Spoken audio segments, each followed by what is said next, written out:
ये कने कैसे कहो कि बता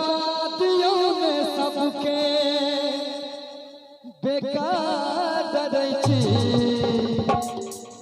हे ये सजनी जो हमरा प्रेम करै छी ये सजनी जो हमरा प्रेम करै छी कने सही कहो अच्छा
होनी चाहिए हम के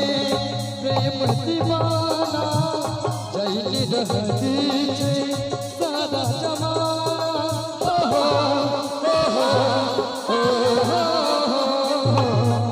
हम के सजनी प्रेम दीवाना जैली रहती सारा जमाना अच्छा बाबू के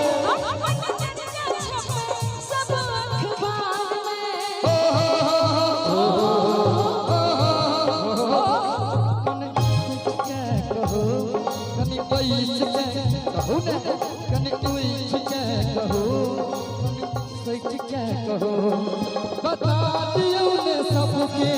बेकार छी जी के कहबे कि बता दियो ने सबके ये बेकार छी हे सजना जो हमरा क्या बात है राजा हे सजना जो हमरा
भेज लिया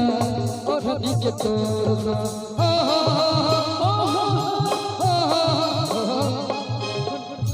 क्या कहो लबला क्या कहो कनी कोई क्या कहो बता दियो ने सबके कि बेकार डरै छी ये रचना जो हमरा सपने करे छी क्या